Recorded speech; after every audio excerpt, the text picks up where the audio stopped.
వైద్యులు అక్కడక్కడ మాత్రమే కొద్ది మంది మాత్రం ఉండేవారు. ఇప్పుడు కార్పొరేట్ హాస్పిటల్ ఏ వీధిలోకి వెళ్ళినా ఏం కనపడుతుంది? Clinic, hospital. ఒక రోజున మేము ఆఫ్రికా వెళ్ళినప్పుడు సువార్త పనిలో నాతో పాటు కొంతమంది వచ్చారు.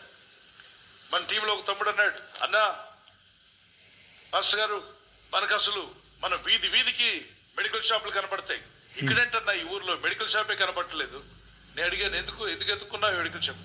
ఏదో తలనొప్పి వచ్చింది, జెండు బాంబు కొనుక్కుందామని వెతికాడట. వెళ్తే మెడికల్ షాప్ కనబడలే వాడికి. 4-5 వీధులు వెతికినా ఏం కనబడలా మెడికల్ షాప్ కనబడలేదు. మన వీధికి ఏముంటాయి?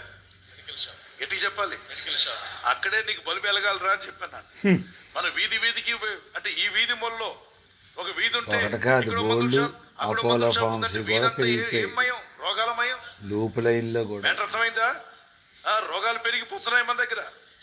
రోగగ్రస్తులు అయిపోతున్నాం. తలనొప్పికి మందు, కాలు నొప్పికి మందు, తుమ్మితే మందు, దగ్గితే మందు, తినడానికి ముందు మందు, తిన్నాక ఎట్టి చెప్పండి, తినక ముందు మందు, టాబ్లెట్, తిన్న తర్వాత మళ్ళీ టాబ్లెట్. ఒక అతను బాగా పరిగెడుతున్నాడు ఉదయకాలం. ఏవయ్యా ఎందుకంత పరిగెడుతున్నావు అంటే, రాత్రి తిన్నది అరగలేదు సార్ అన్నాడు. మరొక అతను పరిగెడుతున్నాడు. ఎందుకయ్యా నువ్వు పరిగెడుతున్నావు అంటే, అయ్యా నాకు ఉద్యోగం లేదు, నా పిల్లలను పోషించుకోవాలంటే తెల్లారే లేదు, నేను రెక్కాడితే డొక్కాడుతుంది, నేను పని చేసుకోవాలని పరిగెడతాను. పేదవాడేమో పని కోసము సంపాదించుకోవడానికి పరిగెడుతుండగా, ఉన్నవాడేమో తిన్నది అరక్క.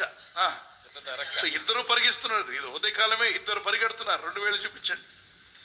ఇద్దరు పరిగెడుతున్నారు. పేదవాడు పరిగెడుతున్నాడు, ధనవంతుడు పరిగెడుతున్నాడు. ధనవంతుడు ఎందుకు పరిగెడుతున్నాడు? తిన్నది అరక్క, పెరిగిన కొవ్వు తగ్గడానికి.